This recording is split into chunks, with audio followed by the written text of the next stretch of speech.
An ex-black ops soldier in his 50s named Roy Pulver now resides in Atlanta after finishing his assignments abroad. One morning, he hears his last night's date screaming and wakes up to find a man with a machete threatening to rip him to pieces. He challenges that man and easily disarms him. The occurrence seems to be happening to him 150 times in total. When Roy is finished with him, a helicopter carrying a powerful machine gun flies over and begins shooting at Roy's flat. Roy murders the machine gunner by hurling a knife at him, but the automatic machine gun continues to fire. He sits on his couch and thinks about the past while shots rained down on his flat. Before their divorce, Roy was married to Gemma, an English woman, and he was content with her. Roy quickly leaps from his fourth-floor flat down the street before the helicopter crashes into his apartment and causes it to explode, falling barely before the street. By falling on an 18-ton huge truck, he barely avoids being crushed. Roy explains that he had already fallen on the ground 22 times in a row and been hit by a truck each time.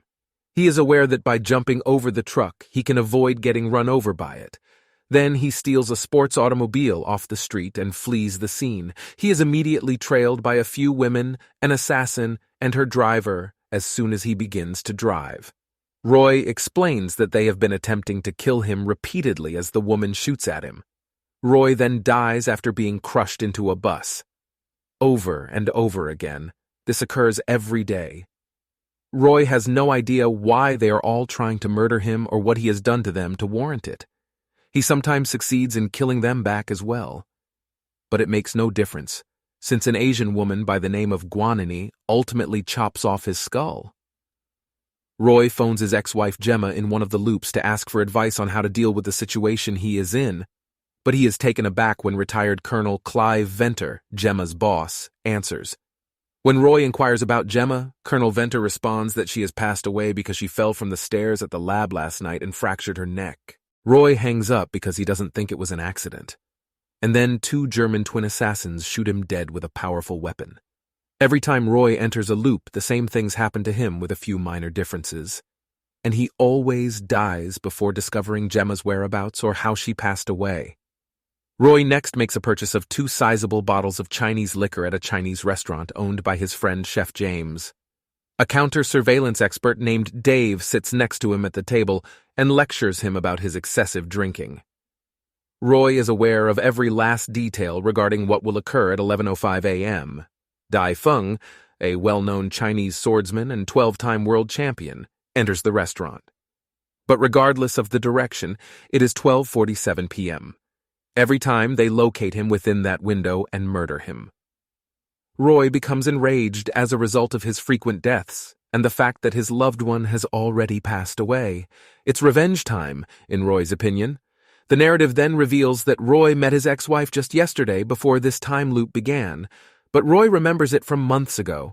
Gemma, a scientist who works for a private company, invited Roy. She begins measuring Roy as soon as he arrives at the lab. Roy then hands her his resume and asks her about the position. However, none of them is aware that they were being recorded by a covert camera owned by Colonel Clive Venter and Brett, his chief of security. Roy is shown a technology by Gemma that enables both time travel and space travel. Roy, who hardly comprehends what she says about the device's capabilities, listens. Brett enters the room and tells Gemma that Colonel Clive has ordered her to report to his office right away. He also reminds Gemma that her lab is a restricted location and is not accessible to anyone. After Brett has left, Gemma admits to lying to Roy about the job interview. The lab is not currently employing anyone, therefore she really needs Roy's assistance. Roy immediately responds with his start date. They also got into a brief disagreement about their kid, Joe, who doesn't know Roy is his father but still respects and idolizes him, despite just knowing Roy as his mother's friend. While Gemma wants to keep the truth from their kid, Roy urges her to inform Joe who his father is. They had already split up and moved on when Gemma began acting strangely and hurriedly began cutting Roy's hair, which caused him to start bleeding. She turns frantic, confronts him, and starts beating. She tells Roy that she wants him to be exactly like the man she first fell in love with once he is able to calm her down a bit, the man she had a son with. She then asks him to check the birthday gift she sent him a few days ago before departing and whispers the name Osiris in his ear. Security leads Roy out, and Brett places Gemma in front of the Colonel. Though Gemma initially begins to lie, the Colonel gently and gradually questions her until catching her and confronting her. After finishing with her, he informs her that there won't be any more guests in the lab and that we should be kept updated on all scientific developments. The Colonel then allows Gemma to go with her. Gemma appears to be rattled by the incident as she leaves the office. In the meantime, Roy is having fun in a bar with his girlfriend Alice, a dental hygienist who also works as the bartender. The bartender informs Roy that he and Alice will never be in love when Alice is gone to use the restroom. Roy queries why. She explains to him that he is still in love with someone else, since it is obvious in his eyes. Suddenly, at 3 a.m, Roy receives a panicked-sounding phone call from Gemma. She begs him to do what he always does best and begs him to assist her. However, she was unable to complete her message because Colonel Clive, who was listening in on her discussions after tapping her phone, jammed her signals by activating an electromagnetic jammer. Colonel Clive commands his goons to track down Roy and find her right away. He also tells them to keep an eye on Roy's whereabouts, and if he starts to cause them issues, swiftly and ruthlessly, get rid of him. Roy disregarded the phone because he couldn't make out Gemma's message, and he took Alice to his flat for the evening. But after that evening, he is compelled to repeatedly live a life in a temporal loop. He opens the birthday present Gemma sent him in the following loop, discovers that it is a book with a message inside that wishes Roy a happy birthday and reminds him that time does not wait for anyone.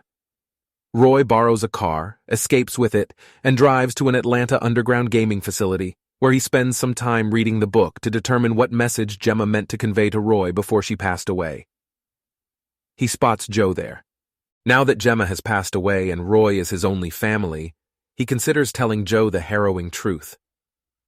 Roy is his father, and his mother is deceased. Roy decides to take Joe for lunch, but as soon as they leave the subway, he notices that it is 12:50 p.m. The longest he has so far endured is 3 minutes. He is aware that the killers are genuinely keeping tabs on him now. Assassins soon surround Roy and begin shooting at him. Roy takes the blow to protect his son from the approaching bullets, and just before he passes away, he informs Joe that he is Joe's father.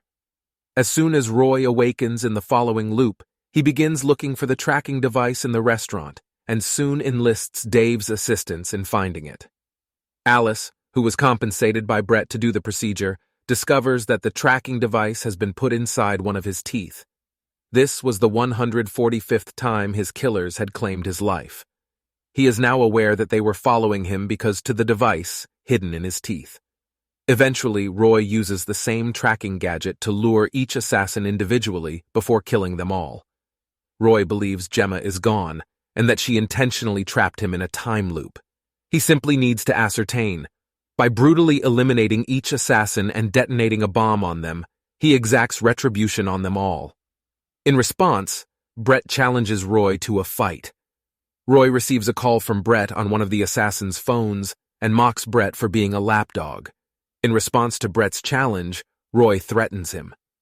Roy makes several attempts to penetrate the Dino Lab complex. However, his lab is closely watched every time he is slain. He therefore acts quickly and kills an assassin who resembles him, and poses as someone else to enter the compound, but he is quickly discovered and slain. Roy then attempts again in the following cycle. On his way to the penthouse in the lab this time, he silently dispatches all the security personnel. However, as he approaches the penthouse, he runs across Guan Ying, with whom he engages in a series of looping fights. But no matter how much firepower Roy uses to attack her, she always prevails thanks to her incredible sword skills. He runs across Colonel Clive in one of the loops, who congratulates him on his superb battle performance. Roy is admired and praised by the Colonel for his efforts. Then he begins to explain to him that Colonel Clive's lab created the Osiris spindle, also known as a time machine, which Clive plans to use to change history and become the most powerful person on Earth. He then beheads Roy just before Roy passes away. Roy understands that Gemma used the Osiris spindle device to trap him inside the time loop and that the Colonel killed her. He then makes a promise to mistreat him again. Additionally, the Colonel is unaware that the spindle is in operation. Roy is overjoyed that Gemma believed in him. Roy approaches Dai Fong in the diner in the subsequent time loop and requests that she teach him how to use a sword because he believes that he is the only person who can stop the Colonel. Roy spends the ensuing months perfecting his sword-fighting techniques, becoming a master in a short period of time. The following time, Roy sees Guan Yin. He toys with her and teases and mocks her, and they engage in sword combat the entire time. He kills her after demonstrating to Guan Yin that he was the superior swordsman. Roy then uses the sword to kill Brett. The Colonel is spared by Roy because he wants to slay the monster. They engage in an unarmed struggle, but the Colonel, although being elderly and having white hair, only nibbles. The beard demonstrates his skill in hand-to-hand combat. Roy stabs Colonel when he reaches for a weapon. The Colonel tries to argue with Roy by telling him that he can rewrite all of human history without all the horrors like World War I and World War II's because he recognizes that Roy could defeat all of his opponents just because the spindle is activated. Roy contends, however, that the past is in the past and is not relevant to the present. Future alone matters. After making mistakes in the past, one should go on to better things. The Colonel makes fun of Roy by asking, "If Roy is killing him here in the lab, who is going to defend Joe since the Colonel has already sent a unit to kill him?" When Roy arrives on the scene, he discovers Joe has passed away. Roy stops fighting due to depression, and with each loop, his killer just...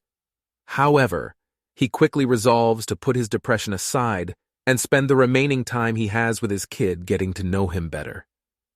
They stroll through the park while playing video games all day.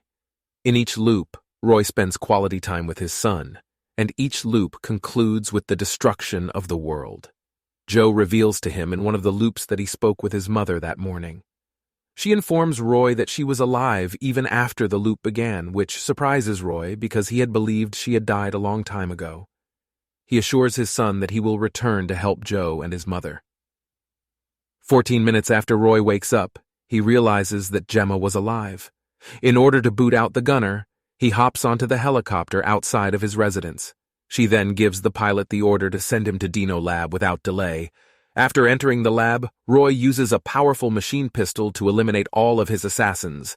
He then overpowers every lab guard and arrives in time to save Gemma. The Colonel and his goons are quickly killed by Roy. Gemma is taken aback to learn that Roy came to save her and that he was successful in overcoming every challenge in his way. Roy shares a lot of information with Gemma about Joe that he has acquired from his company during all of those time loops. It appears that Joe revealed many personal details to Roy, which he was reluctant to tell his mother. What can Roy do to stop the spinning? Wonders Gemma. Gemma, however, unhappily responds that she is unsure.